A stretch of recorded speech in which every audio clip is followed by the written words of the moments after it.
Lakme salon presents news room sponsor by স্বর্ণশিল্পের শিল্পী Dutta jewellers, PS road, Coochbehar. স্বনিবেদক এলিগেন্স স্টিল, সবাই চেনে তাই কেনে। Authorise dealer Dilip Kumar Debnath, NN road, Coochbehar. The furniture hub, home and office furniture, Dawaguri, Tufanganj road, Cooch Behar.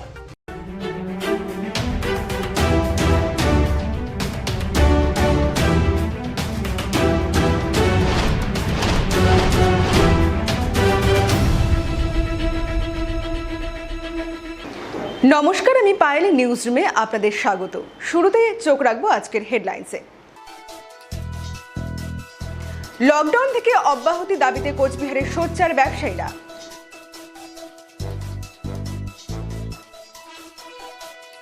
রাজ্য ইঞ্জিনিয়ারিং জয়েন্টের ফলাফলে প্রথম স্থান পেল রায়গঞ্জ শহরের ছাত্র সৌরদীপ দাস। 11 দিন পর করোনাকে পরাজয় করে বাড়ি ফিরেছেন দিনহাটা ভিলেজ 1 নম্বর গ্রাম পঞ্চায়েতের সভাপতি সঞ্জীব সাহা। একদিনের সর্বাধিক করোনা আক্রান্তের হদিশ হলদিবাড়িতে।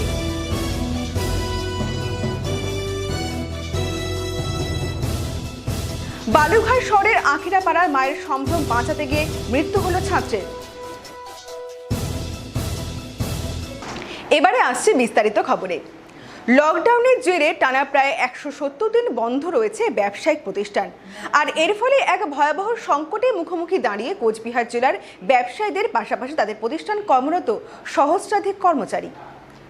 এই লকডাউনের কারণে প্রতিষ্ঠান বন্ধ থাকায় সকল ব্যবসায়ীদের আয় ক্রমাগত নিম্নমুখী, আর এর ফলে এক ভয়াবহ অর্থনৈতিক বিপর্যয়ের মুখোমুখি দাঁড়িয়ে তারা।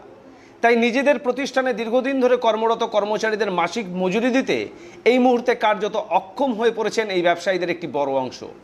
আর কয়েকদিন এই পরিস্থিতি চলতে থাকলে নিজেদের সংসার প্রতিপালন করা যেমন সংকটের সম্মুখীন হবে, ঠিক একইভাবে কর্মচারী ছাঁটাইয়ের পথ বেছে নিতে বাধ্য হবেন তারা।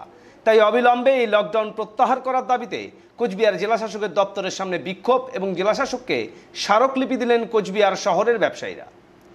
এদিন এই আন্দোলন কর্মসূচিতে ঐক্যবদ্ধ হয়েছিলেন কোচবিহার শহরের বস্ত্র, জুতো, হার্ডওয়্যার, মিষ্টান্ন ব্যবসায়ী সহ আরও অন্যান্য ব্যবসার সাথে যুক্ত ব্যবসায়ীদের একটি বৃহৎ অংশ।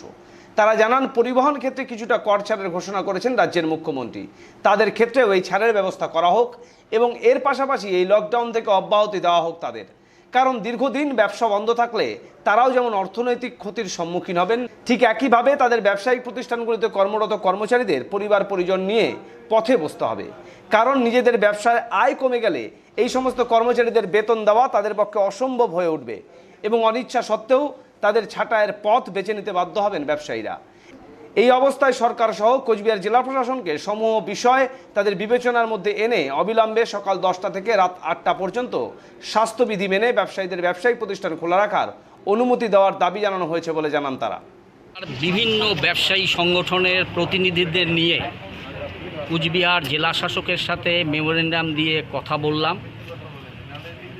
আমাদের একটাই দাবি, সারা রাজ্যে আমাদের কোচবিহার জেলায় আনুমানিক 171 দিন টানা লকডাউনের অবস্থায় চলছে।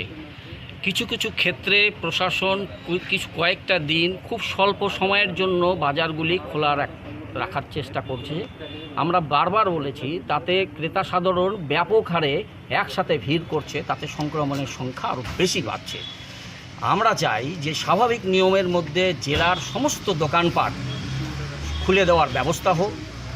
গতকাল মুখ্যমন্ত্রী যে কথাটা বলেছে, আমরাও সে কথাটা বারবার বলে আসছি বিভিন্ন জায়গায়, যে যেই জায়গাটা শুধু লকডাউনের আওতায় পড়বে এবং রাজ্য সরকারের যে ঘোষিত লকডাউন সেটা আমরা মানতে বাধ্য এবং সেটাই আমরা মানব। জেলাতে আলাদাভাবে কোনো রকম লকডাউন মানতে আমাদের পক্ষে সম্ভব না।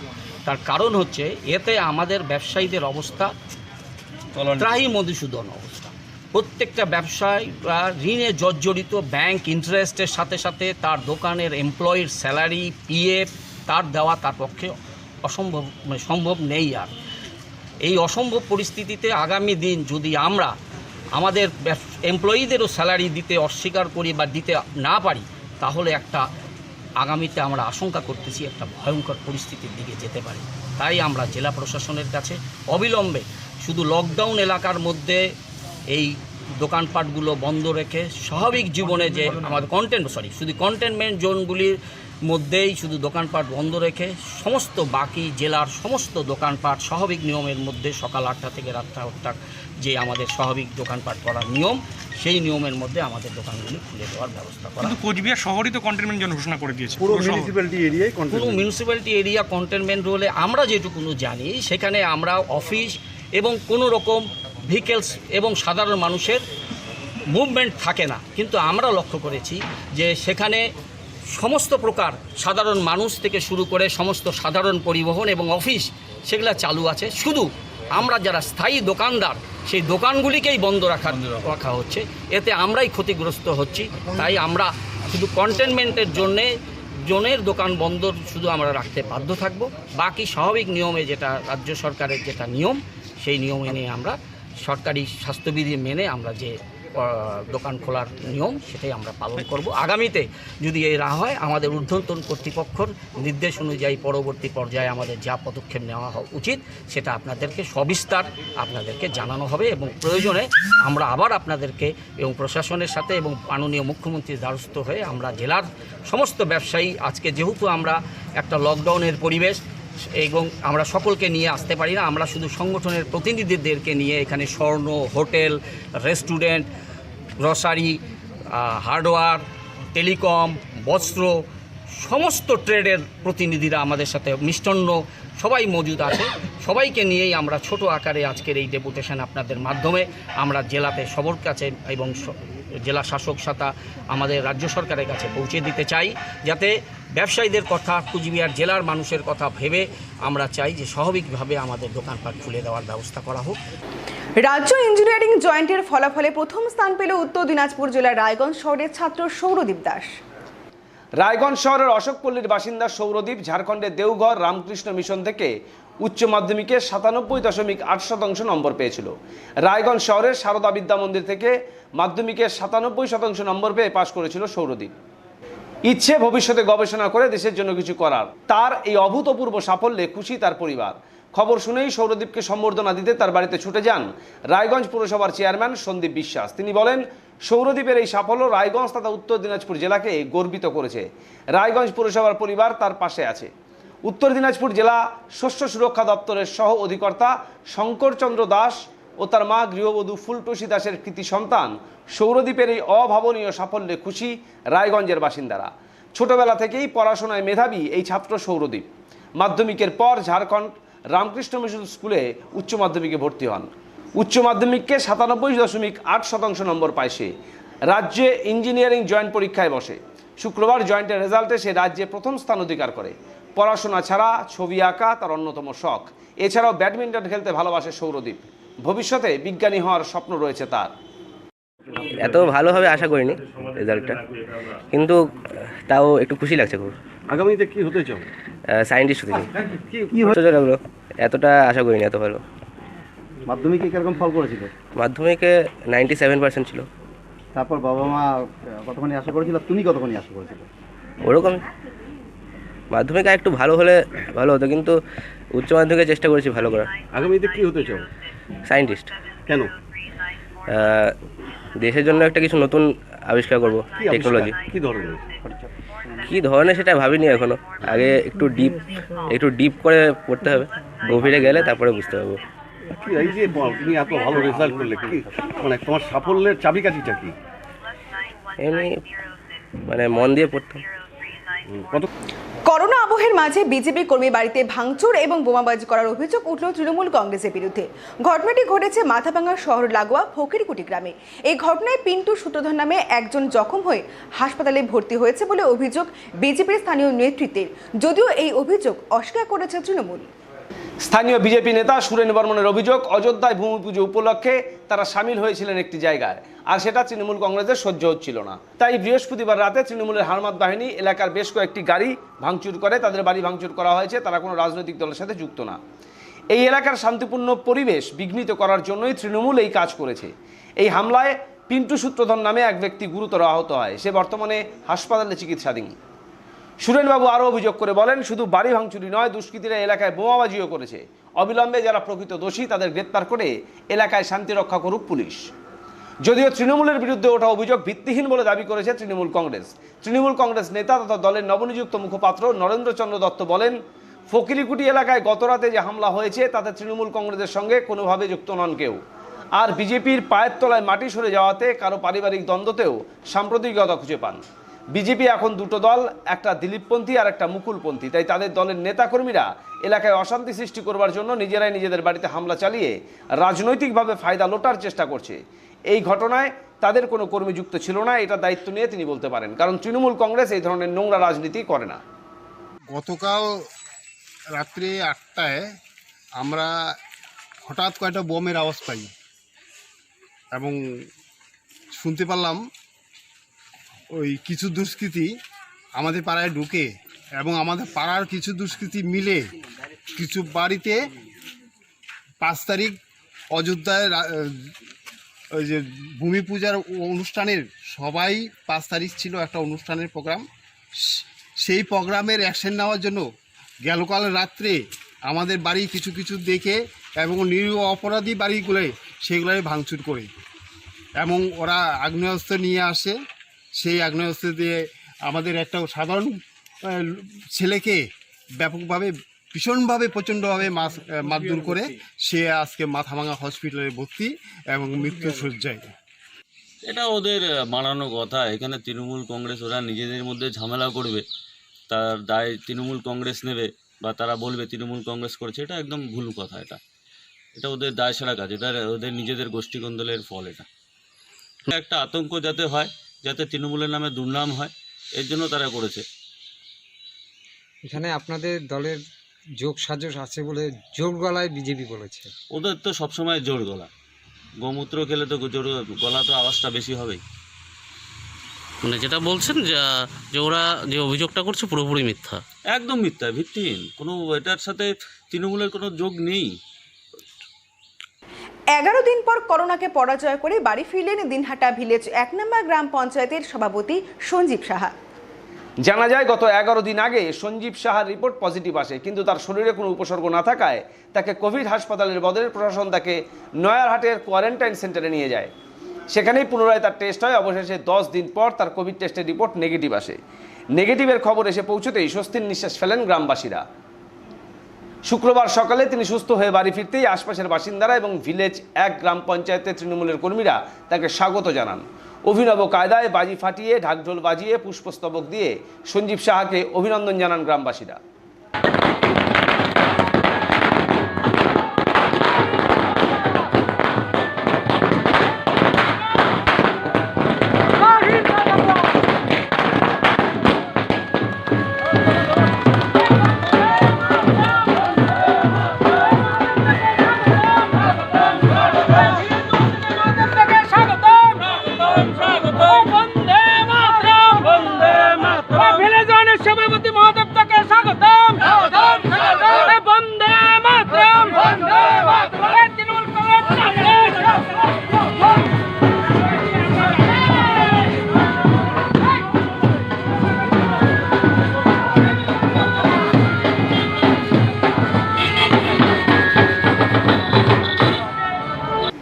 সময় একটা ছোট্ট বিরতির, সঙ্গে থাকুন।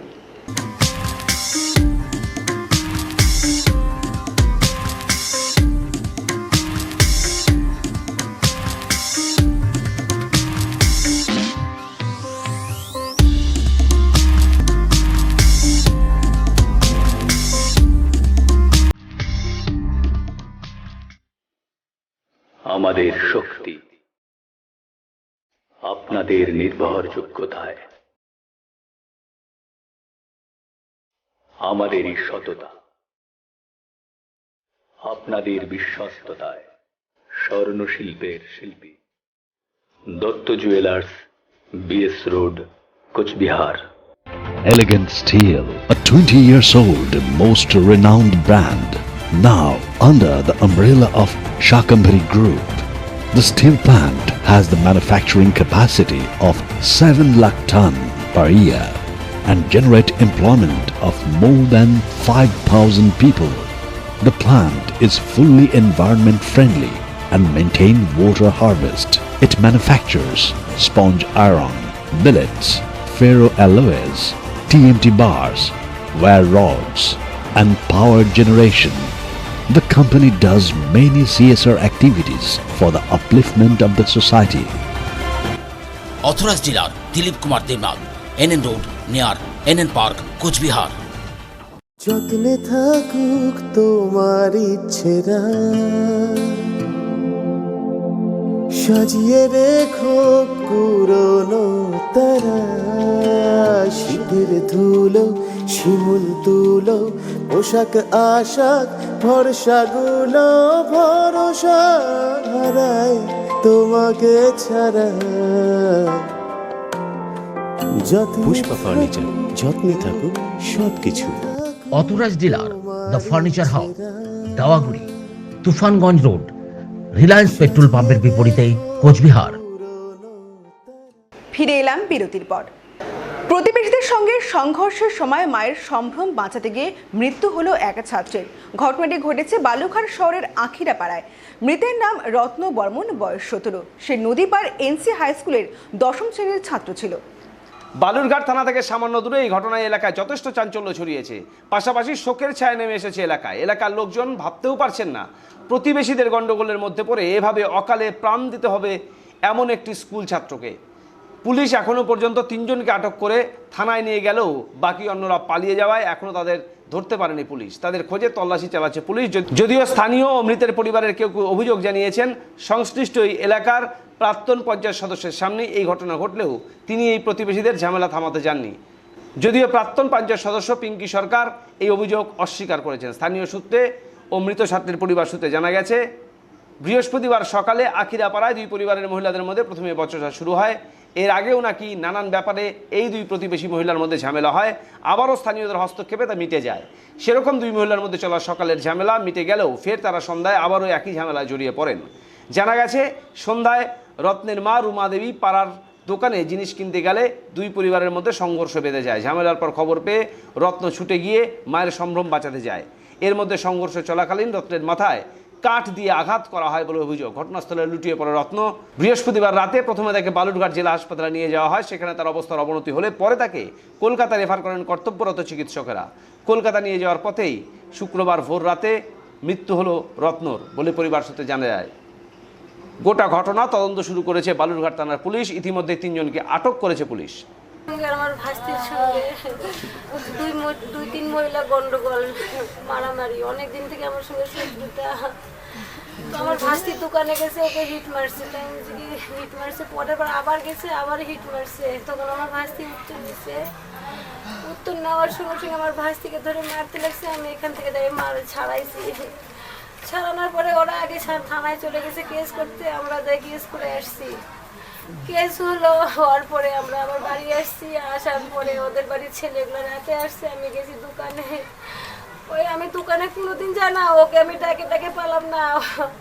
আসলো না। আমার বর গ্যাসের কাজ করে সকালে বাজার আনতে লাগে।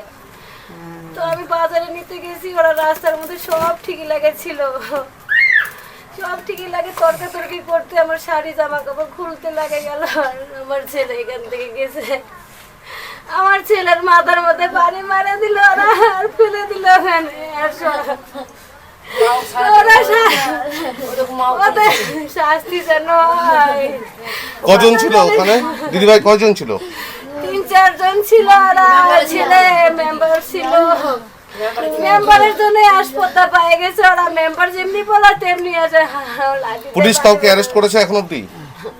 করছে, কাকে করছে আমি জানি না। কি চাইছেন আপনি? আমি যাচ্ছি ওদের শাস্তি যেন হয়, ফাঁসি যেন হয়। আমার অতটুকু আমি যতদূর জানি সেটা হচ্ছে এদের যাদের সঙ্গে গণ্ডগোল, মানে ছেলেটার মা আর এই সামনের আর এক বাড়ি, মানে ওদের মহিলা গণ্ডগোল সকালে একবার হয়ে গেছে, সেটা জানি না আমি। এবার কালকে রাত্রি 8টা 8:30টার দিকে আমি ঘরেই ছিলাম, ছেলেকে পড়াচ্ছি। তো তখন দেখি খুব চিৎকার। তখন আমি বাইরে বের হয়ে যেটা দেখছি আর কি, তখন গণ্ডগোল শেষ। এবার গণ্ডগোল যখন শুরু হয় তখন আমার হাজব্যান্ড, মানে আমার কাজগুলো ওই দেখাশোনা করে, আমি খুব কমই করি, বুঝলে।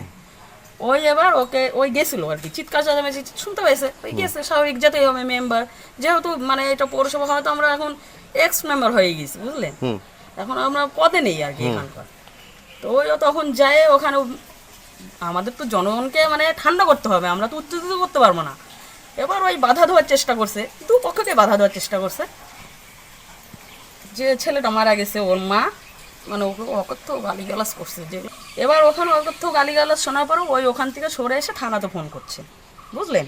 এবার থানাতে ফোন করে কথা বলছে বড়বাবুর সঙ্গে, এর মধ্যে ওদিকে মাথা ফাটানো হয়ে গেছে দুজনের অলরেডি।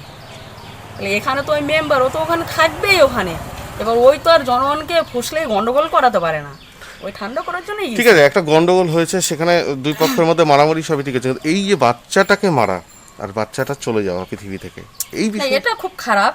শোনেন, সেটা ওরাও আমার শত্রু নাই, এরাও আমার শত্রু নয়, কেউ আমার শত্রু নাই, আমি পাড়া প্রতিবেশী নিয়েই চলি, কারণ আমি মেম্বার যখন আমাকে সবাইকে নিয়ে চলতে হবে। এটা ওরা খুব খারাপ কাজ করছে, যে যেই মারুক, যে মারছে তাকে তো ধরে নিয়ে গেছে, সে একটা খুব খারাপ কাজ করছে, বুঝলেন। এটা আমার ব্যক্তিগত দিক থেকে আমি বলতেছি, ওটা ওরা খারাপ কাজ করছে। কিন্তু এই যে যেটা মিথ্যা রটনা দিচ্ছে যে মেম্বার দাঁড়াই থাকে মারাটা, মানে প্ল্যান করে মারছে, এটা একদমই মিথ্যে। একদিনে সর্বাধিক করোনা আক্রান্তের হদিশ হলদিবাড়িতে। শুক্রবার পুরসভা এলাকায় একই পরিবারের 8 জন সহ মোট 10 জনের করোনার রিপোর্ট পজিটিভ আসে। কিভাবে তারা সংক্রমিত হলো সেই বিষয়ে খোঁজ চালাচ্ছে প্রশাসন। প্রশাসন সূত্রে খবর, গত রবিবার হলদিবাড়ি নবনির্মিত বাস টার্মিনাসে মোট 73 জনের লালারসের নমুনা সংগ্রহ করা হয়। এই রিপোর্ট শুক্রবার প্রশাসনের হাতে এসে পৌঁছতেই তাতে দেখা যায় তার মধ্যে পুরসভা এলাকার 10 জনের রিপোর্ট পজিটিভ। হলদিবাড়ি শহরে মেলার মাঠের একই পরিবারের 8 জন সদস্যের ও ধারানগর কলোনির 2 জনের দেহে করোনা সংক্রমণের হদিশ মেলে।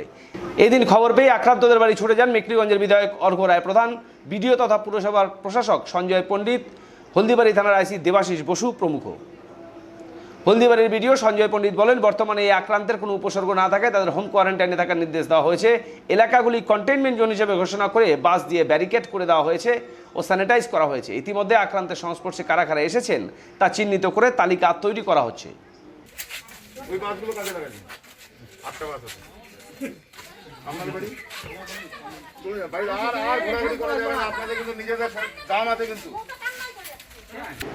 বৃহস্পতিবার গভীর রাতে রায়ডাক সংলগ্ন মহাশ্মশান সহ সম্পূর্ণ এলাকায় স্যানিটাইজ করল প্রশাসন।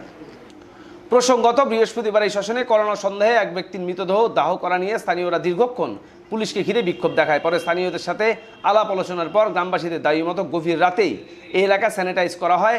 সেখানে তুফানগঞ্জ প্রশাসনের সমস্ত কর্মকর্তা উপস্থিত ছিলেন।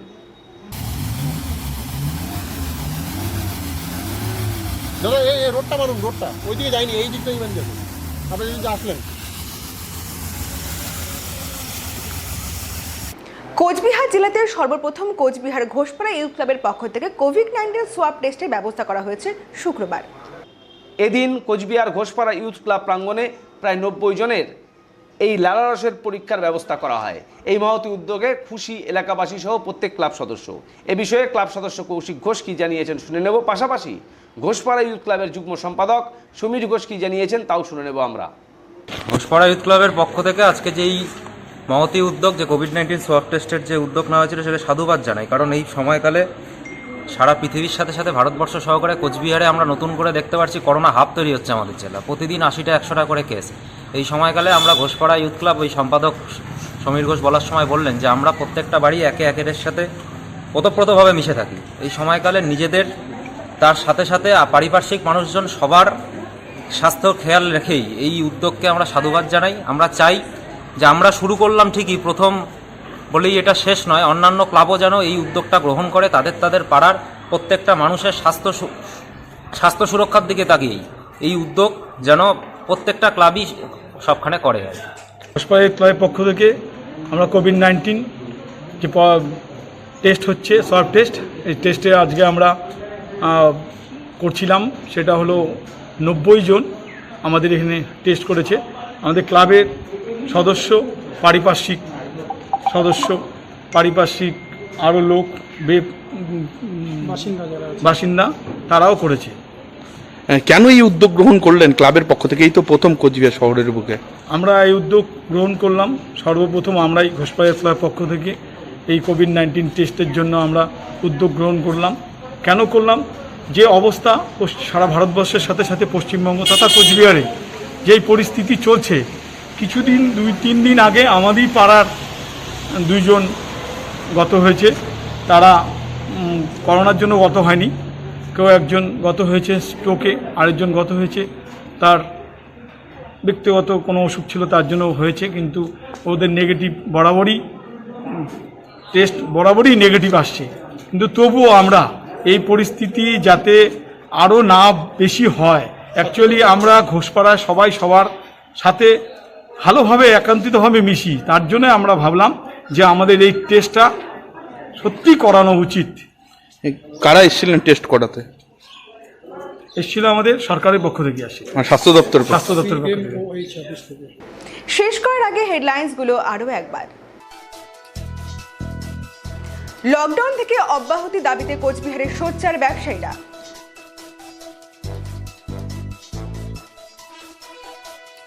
রাজ্য ইঞ্জিনিয়ারিং জয়েন্টের ফলাফলে প্রথম স্থান পেল রায়গঞ্জ শহরের ছাত্র সৌরদীপ দাস। 11 দিন পর করোনাকে পরাজয় করে বাড়ি ফিরেছেন দিনহাটা ভিলেজ 1 নম্বর গ্রাম পঞ্চায়েতের সভাপতি সঞ্জীব সাহা। একদিনের সর্বাধিক করোনা আক্রান্তের হদিশ হলদিবাড়িতে।